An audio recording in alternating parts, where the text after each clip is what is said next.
Welcome to Pioneer study. आप देख रहे हैं 10th class NCERT problem books, जिसमें आपको 1.1 कर दिया गया है। ये 1.2 अगर कॉन्सेप्ट आपको क्लियर है और आप एनसीईआरटी बना चुके हैं, तब ये चीज़ आपको लगेगा कि हाँ आपने कुछ नया सीखा या कॉन्सेप्ट सीखा।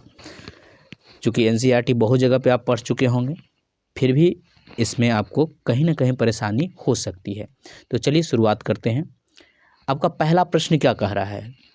क्या प्रत्येक धनात्मक पूर्णांक 4q+2 के रूप में का हो सकता है जहां q एक पूर्णांक हो? तो अपने उत्तर की औचित्य दीजिए। पहले तो हाँ या ना में आप सोच लीजिए, आप नहीं सोच पा रहे होंगे।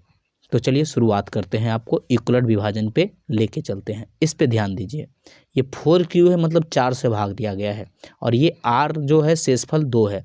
तो जब हम किसी धनात्मक पूर्णांक को लिखना चाहेंगे तो वो ऐसा भी तो हो सकता है कि 4q आए, 4 से पूरा पूरा कट जाए। वो ऐसा भी हो सकता है कि 4q+1 आए, या वो ऐसा भी हो सकता है कि 4q+2 आए, वो ऐसा भी हो सकता है कि 4q+3 आए। तो देखिए, अगर हम कोई संख्या माने तो उसमें संभावना ऐसा भी होने की है, ऐसा भी होने की है, ऐसा भी होने की है, ऐसा भी होने की है। जबकि इसमें दिया गया है कि सभी प्रत्येक पूर्णांक ऐसा ही होगा, जो कि लगभग असंभव है। इसलिए इसका सही जवाब होगा नहीं। ठीक है, ऐसा नहीं हो सकता कि सभी धनात्मक पूर्णांक हम इस रूप में लिखें। जैसे आप जरा सोचिए, अगर हम 4 लिख रहे हैं तो 4 को हम 4q के रूप में लिखेंगे, मतलब 4 गुने 1 लिख रहे हैं। 5 लिख रहे हैं तो हम 5 को 4q+1 के रूप में लिखेंगे। 6 लिख रहे हैं तो 4q+2 के रूप में लिखेंगे, और 7 लिख रहे हैं तो हम 4q+3 के रूप में लिखेंगे। तो इसमें तो केवल 6 को डिफाइन कर रहा है, सभी को कहाँ कर रहा है? सभी तो यहाँ 4, 4, 5, 7 ये सब को तो ये डिफाइन ही नहीं कर पा रहा है। इसका मतलब हमारा सही जवाब क्या होगा कि नहीं, ये 4q+2 सभी धनात्मक पूर्णांकों को निरूपित नहीं कर सकता है। अगर ये चारों दिया रहता तो हम कहते हाँ ये सभी धनात्मक पूर्णांकों को निरूपित कर सकता है। क्लियर? आप समझ गए होंगे कि यूक्लिड विभाजन से यहाँ पे एक ही दिया है, इसलिए ये गलत कथन है। चलिए आगे। 2 क्रमागत धनात्मक पूर्णांकों का गुणनफल 2 से विभाज्य है। क्या यह कथन सत्य है या असत्य? देखिए, ये हमेशा सत्य रहेगा। क्यों?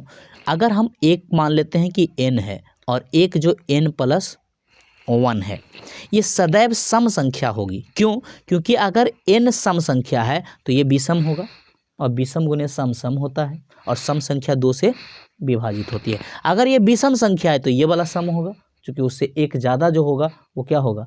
ठीक, तो इसका मतलब n × n+1 ये हमेशा सम संख्या है, और सम संख्या हमेशा 2 से विभाजित होती है। यानी हम अगर n को मान लिए तो इसलिए ये क्या है, ये इन दोनों का गुणनफल हमेशा सम संख्या आता है, इसलिए ये 2 से विभाज्य है, इसलिए ये कथन क्या है? सत्य है। ठीक है, आगे बढ़ते हैं। अगला क्वेश्चन कहता है 3 क्रमागत धनात्मक पूर्णांकों का गुणनफल सदैव 6 से विभाज्य होगा। किस तरीके से? तो देखिए, अगर हम मान लेते हैं कि पहली संख्या कितना है, n है, तो दूसरी संख्या क्या हो जाएगा? चूंकि धनात्मक पूर्णांक है तो n+1, और तीसरी संख्या क्या हो जाएगा? n+2।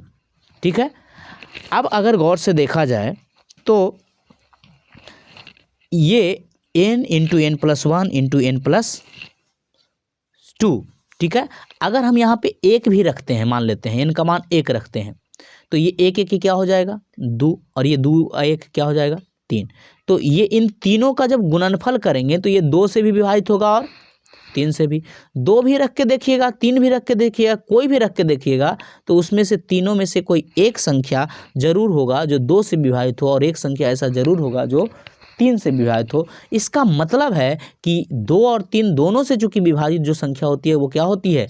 6 से विभाजित होती है। इसलिए ये कथन सत्य है कि 3 क्रमागत धनात्मक पूर्णांकों का गुणनफल 6 से विभाजित होता है। अगला क्वेश्चन पे बात कर लेते हैं।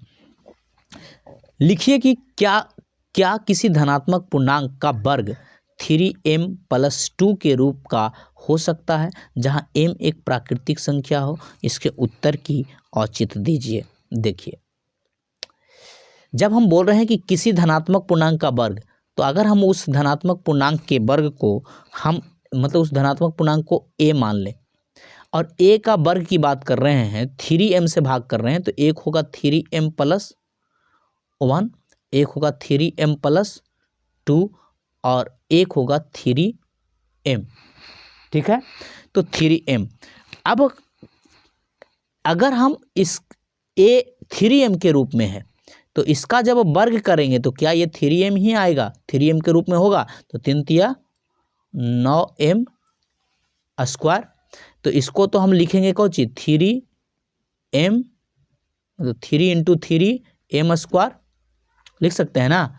तो ये तो इस रूप में नहीं आया, इस रूप में नहीं है ना, ये तो 3m के रूप में है। तो इसका मतलब ये क्या है, असत्य है। ठीक है, सभी वर्गों को इस रूप में ही केवल नहीं लिखा जा सकता है, बल्कि वो 3m के रूप में भी आएगा, 3m+1 के रूप में भी आएगा और 3m+2 के भी रूप में आएगा। क्लियर हो गया। अगला, एक धनात्मक पूर्णांक 3q 3q+1 के रूप में है। q एक प्राकृतिक संख्या है। इसके वर्ग को 3m+1 के रूप भिन्न रूप में अर्थात 3m+3m+2 के रूप में लिख सकते हैं, जहां m कोई पूर्णांक हो। तो आप देख लेते हैं इसके वर्ग को, तो इसका वर्ग कर लेते हैं 3q+1 का होल स्क्वायर, क्या हो जाएगा a+b के होल स्क्वायर। तो 3 तिया 9q² +1 अब प्लस 3 दूनी 6q। इन दोनों में q है तो इसको हम आधी कॉमन भी ले लेते हैं, मान लेते हैं कि 3 कॉमन ले लिए। ठीक है, तो जब 3 कॉमन ले लिए तो ये क्या बच गया, 3 कॉमन ले लिए तो ये बच गया 3q²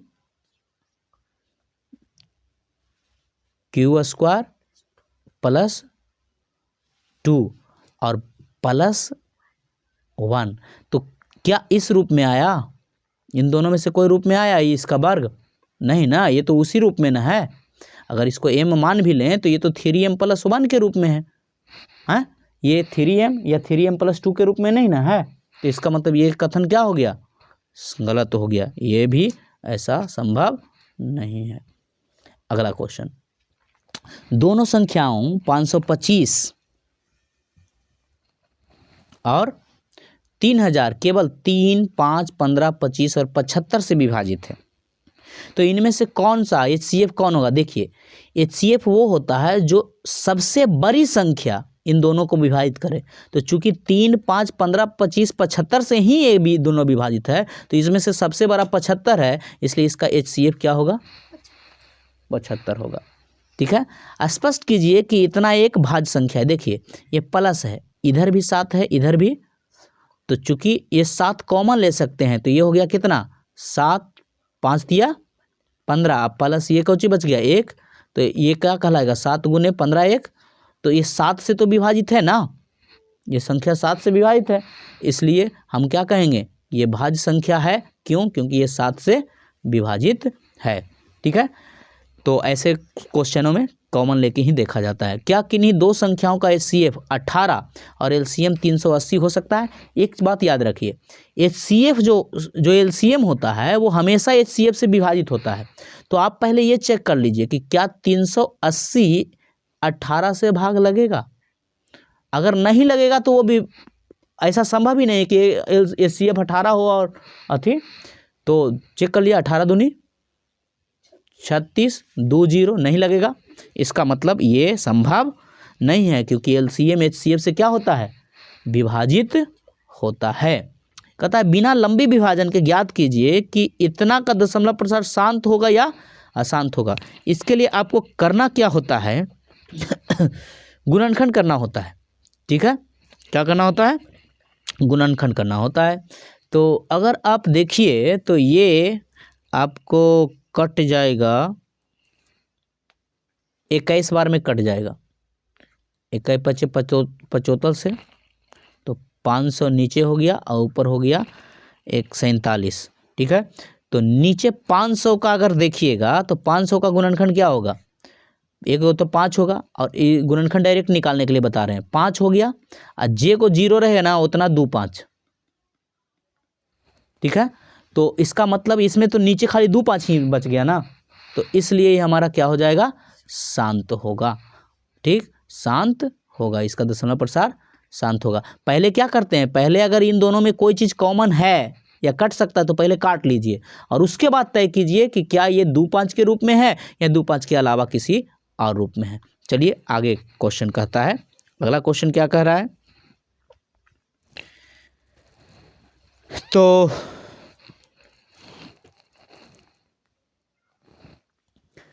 एक परिमेय संख्या का दशमलव प्रसार इतना है, जब इसे संख्या को p/q के रूप में व्यक्त किया जाता है तो आप q के अभाज्य गुणनखंडों के बारे में क्या कहेंगे।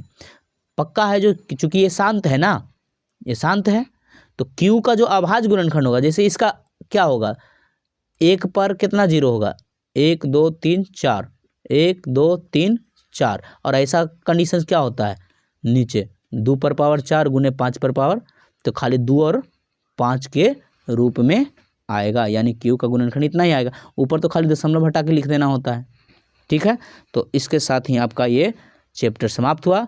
बने रहें पायनियर स्टडी में, फिर मिलेंगे अगले चैप्टर में अगले पार्ट में।